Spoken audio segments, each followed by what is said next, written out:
भाजपा सरकार के खिलाफ आज कांग्रेस का पहले से ही प्रस्तावित लोक भवन कूच शुरू हो गया है। राजधानी के परेड ग्राउंड में सुबह से ही पूरे प्रदेश से सैकड़ों की संख्या में कार्यकर्ता और युवा ढोल नगाड़ों के साथ रैली को सफल बनाने के लिए पहुंच रहे हैं। इस मौके पर कांग्रेस प्रदेश चुनाव समिति के अध्यक्ष हरक सिंह रावत ने सरकार पर आरोप लगाया कि इस बार 2027 के चुनाव में जनता ने भाजपा को हटाने का मन बना लिया है, क्योंकि ये सरकार राज्य में भ्रष्टाचार, लॉ एंड ऑर्डर, महिला सुरक्षा, जंगली जानवरों के हमले से छुटकारा, आपदा में मुआवजा जैसी कई गंभीर समस्याओं से आम जनमानस को निजात नहीं दिला पा रही है। आम आदमी आज दहशत के साए में जी रहा है। 15 दिनों में 5 गोलीकांड जैसी जघन्य घटनाएं हो चुकी है।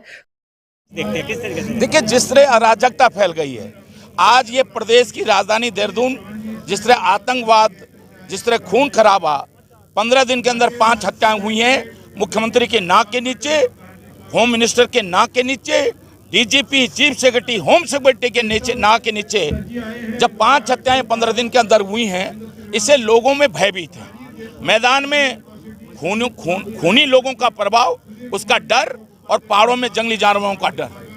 पहाड़ में जंगली जानवर हमको भालू, बाघ हमको शिकार बना रहे हैं, और ऐसा माहौल मैं सोचता हूँ, चाहे हम उत्तर प्रदेश के हिस्से थे तब भी भालू बाघ ने कभी छुटपुट कोई घटना होती थी, लेकिन इस तरह कि कोई दिन कोई ब्लॉक नहीं, पिथौरागढ़ से लेकर चमोली से लेकर पौड़ी से लेकर टिहरी, उत्तरकाशी से लेकर, जहाँ जंगली जानवर शिकार न बना रहे हो हमारे बच्चों को, हमारी महिलाओं को, हमारे भाइयों को। और मैदान के अंदर आतंक हो रहा है, मैदान के अंदर इन माफियाओं का आतंक हो रहा है। कहीं हमारा कोई सिख भाई आत्महत्या कर रहा है पुलिस के दबाव में आकर, उधम सिंह नगर में यहाँ 5 हत्याएं होगी, 5 हत्याएं होगी देहरादून के अंदर 15 दिन के अंदर। ये क्या हो रहा है? पेपर लीक हो रहा है, हमारे नौजवानों का बहुत सुरक्षित नहीं है, आपदा में कोई सहायता नहीं दी जा रही है। खनन माफिया, भू माफिया और शराब माफिया इस प्रदेश के अंदर हावी हो गया है। ये सरकार खनन, भू और शराब माफियाओं की सरकार है,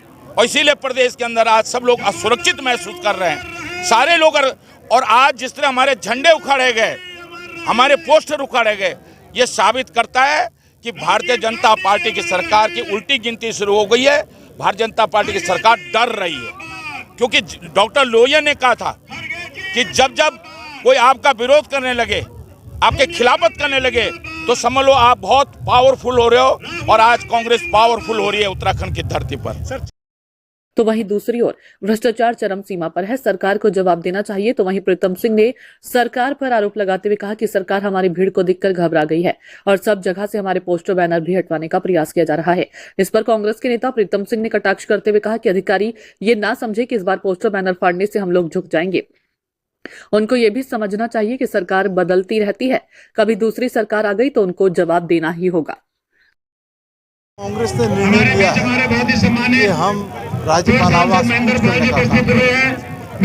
जो हालात है वो आपके सामने, कानून व्यवस्था पूरी तरीके से ध्वस्त है, भ्रष्टाचार अपने चरम पर है, नौजवान सड़कों पर संघर्ष करने का काम कर रहा है, खनन माफिया, शराब माफिया, भू माफिया मौज लेने का काम कर रहा है, किसान आत्महत्या कर रहा है।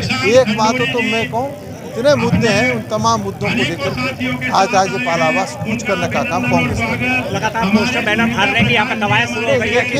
देखिए, आज का जो कार्यक्रम है, इस कार्यक्रम को लेकर के हमारे साथियों ने पूरे देहरादून में जो है रैक्स और प्रचार की जो सामग्री को लगाने का काम किया, लेकिन नगर निगम के अधिकारियों द्वारा जिस तरीके से तमाम होर्डिंग उतारे गए, फाड़े गए, हम इसकी कड़े शब्दों में निंदा करते हैं, भर्त्सना करते हैं, और कहना चाहते हैं कि अगर इस तरीके का कृत्य होगा तो अधिकारी ये ना समझे कि हमेशा भाजपा की सरकार रही। सरकारें बदलती है, और बदलने के बाद जो है उन अधिकारियों को भी जो है दंडित किया जाए।